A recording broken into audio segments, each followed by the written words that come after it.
So you've listed a couple things on Poshmark and nothing's selling, and you're wondering, what am I doing wrong? This is exactly what Diane asked in this video right here. I recently got on Poshmark and listed two items.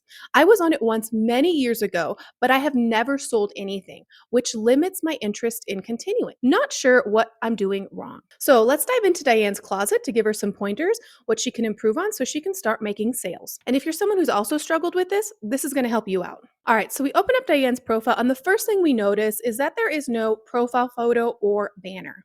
Now, when you create a Poshmark account, everyone gets this default background, banner, and profile photo. So, what I would suggest is adding a photo. You don't need to add a photo of yourself. You can add a photo of your dog, your favorite scenery, a cup of coffee. Just make it look like you are active or on the profile. For the banner, you can just upload an image or you can go to Canva and create one. So here's an example of the banner I have. I made a simple one that just says make an offer, bundle and save.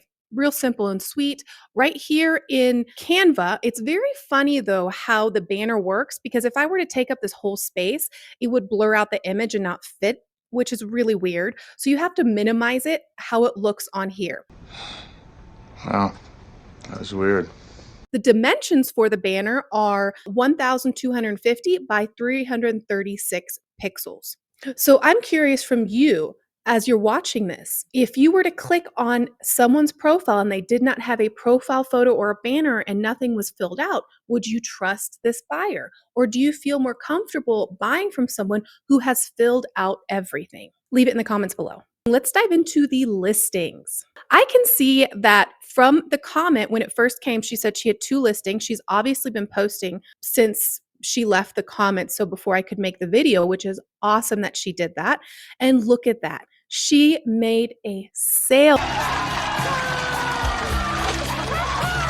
What I'm seeing from the initial view when I'm looking at it, she has photos on there. They are pretty clear images of what the item is. And I would say her titles are very decent. She's got a pretty good start to them. Now, let's just dive in a little deeper and let's start with the photos themselves. So, first of all, you can see right here, these shoes that sold, they're a very clear image. You can see they fit in the frame. You know exactly what they are. Let's jump up to these right here. The cardigan, the button down, they're good. I would just say you want to center the photo a little more so you can see the full image. People want to know exactly what they're buying, and centering it so it's clean, crisp, and clear gives the buyer more of an idea. And it's also the first impression they're going to get. So right here, this J. Crew, yes, it's new with tags. And that is great that you showed the new with tags, but also maybe having the full photo first and showing the tag, that might be the more optimal way to entice a buyer because right now you can't really see what it is on the initial view of the photo. You just know it's new with tags and J. Crew and it's plaid, but or checkered. It's not really telling you much. So remember, first impressions are everything. Good point. And I would add the brand tag. So actually take a photo of the tag and take a photo of the material tag because sometimes people would like to know what that is. You have 10 plus slots to show the item and give the buyer the best visual idea of what they're going to be getting in the mail. This size chart from the J. Crew, you did take a photo of the listing itself.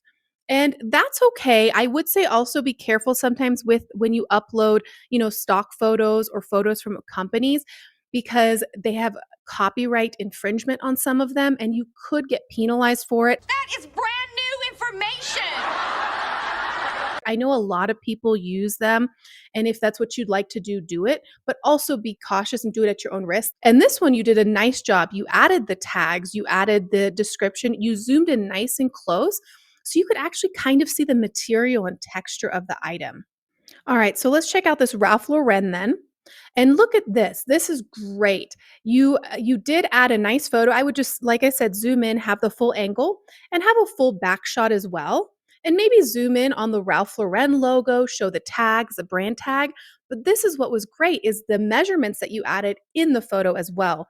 People love seeing visual things. So you can either put the dimensions in the description or you can just take photos of the photo of the item with the measurements.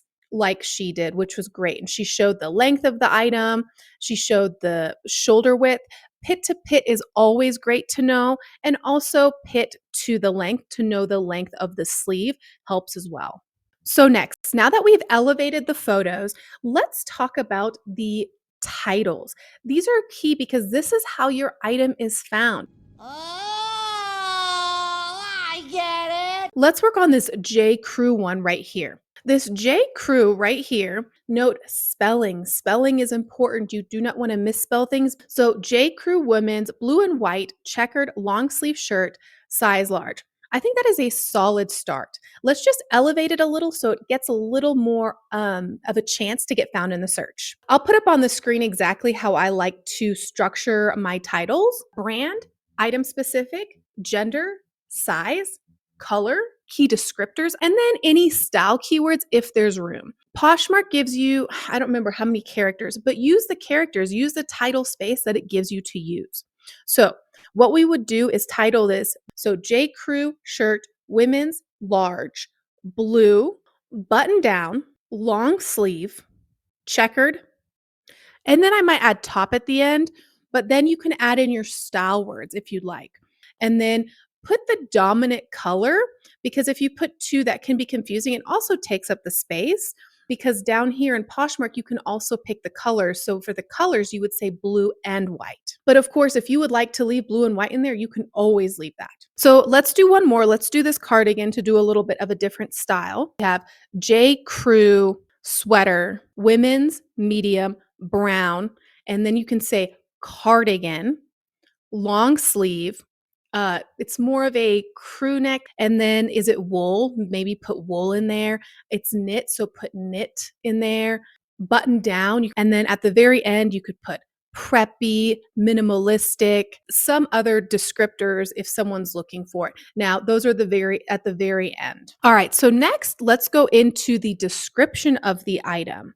So for this one, it is a stylish tan cotton cardigan by J. Crew, gently worn, size medium, features braided trim, a button-down closure, perfect for layering, can be dressed up or down approximately 17 inches, shoulder to shoulder, and 20 inches length. So shoulder to shoulder is good, but I find people measure more pit to pit just as an idea to maybe add that in there if you want to do that. Now, I think this is a really good description. It tells you what the item is. She gave a little bit insight into what the braided details in it.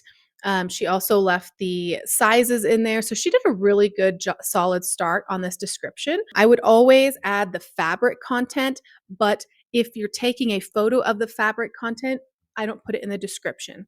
Just like if I take a photo of the measurements, I don't put it in the description either. She did put the condition of the item, which is important because the buyer wants to know what the condition is.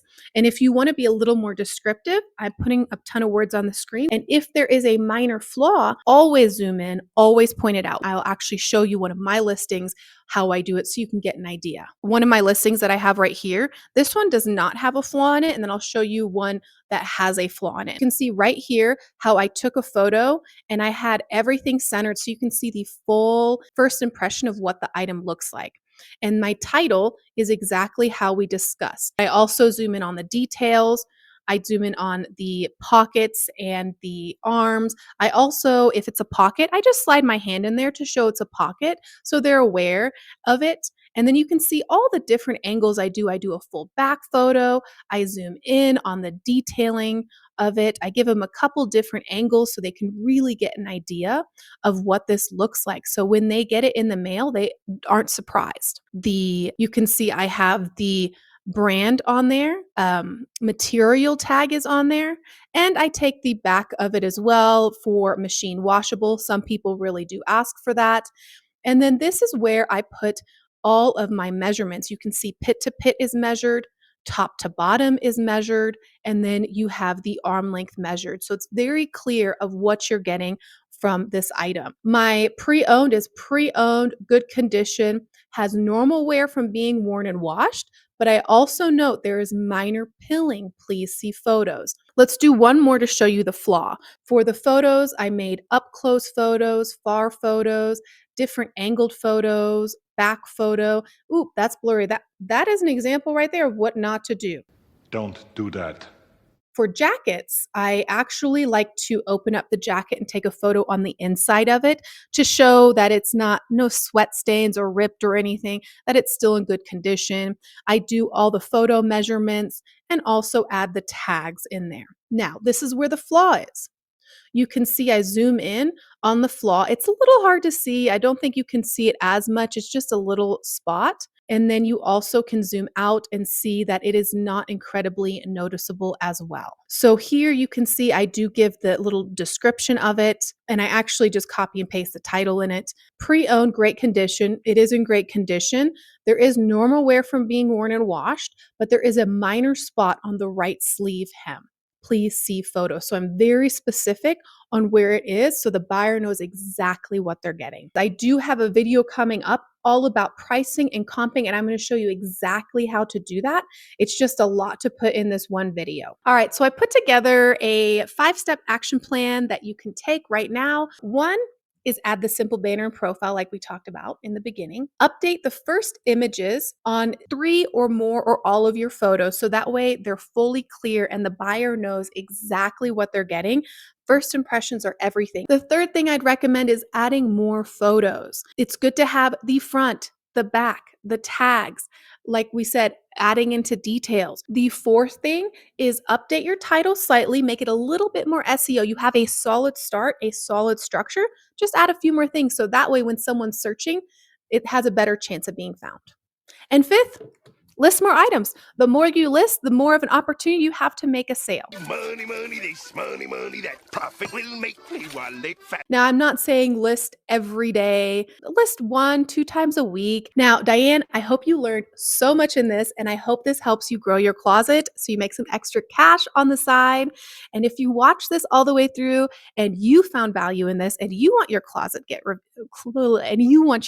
to get reviewed, make sure to leave it down in the comments, and I'll pick 1 to 2 a month to do. Now, I just want you to remember that Poshmark is a learning curve and you're not doing anything wrong, especially if you're starting out not making sales. If you've listed a ton of items and you've not made sales, there's always a reason why.